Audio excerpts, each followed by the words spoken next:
জিয়াউর রহমান আওয়ামী লীগকে পুনর্বাসন করেছিলেন, উনাকে তার জীবন দিয়ে সেই দায় মেটাতে হয়েছে। জামাতে ইসলামী আওয়ামী লীগকে পুনর্বাসন করেছিলেন, তাদের নেতা কর্মীদের হত্যার মধ্য দিয়ে সেই দায় মেটাতে হয়েছে। বিভিন্ন ষড়যন্ত্রের মাধ্যমে 2009 সালে আওয়ামী লীগ আবার পুনর্বাসিত হয়েছে।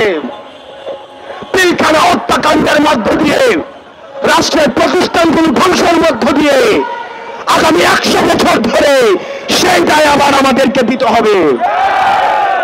আবার যদি কেউ আওয়ামী লীগকে আবার পুনর্বাসিত করতে চায়, তাহলে তার জীবন দিয়ে সেই দায় আবার পুনর্বাসিত করতে হবে।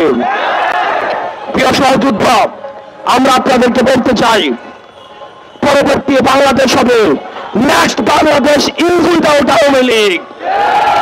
পরবর্তী বাংলাদেশ বিনির্মাণ হবে যারা ফ্যাসিবাদ বিরোধী যে রাজনৈতিক দলগুলি রয়েছে, আমাদের বিভিন্ন বিষয়ে মত পার্থক্য হবে, আমাদের পলিসির জায়গা থেকে ডিসকাশন হবে, আমাদের ডায়লগ হবে, এগ্রিমেন্ট হবে, ডিসএগ্রিমেন্ট হবে, আমাদের সব হবে আওয়ামী লীগকে এই রাষ্ট্র কাঠামোর বাইরে রেখে।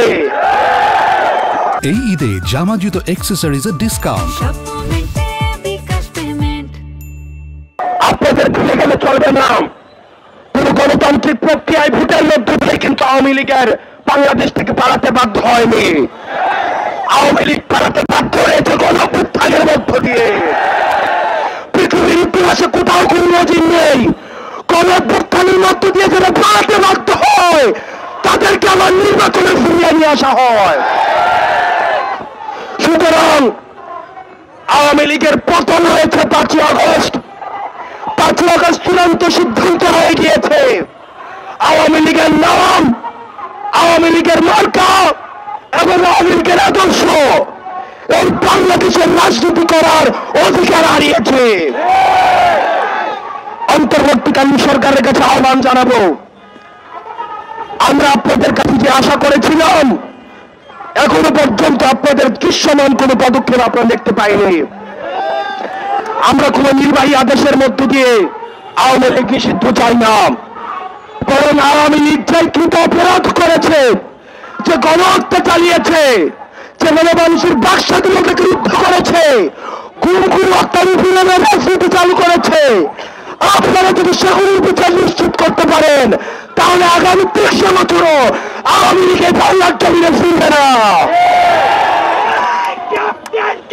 কিছুদিন আগে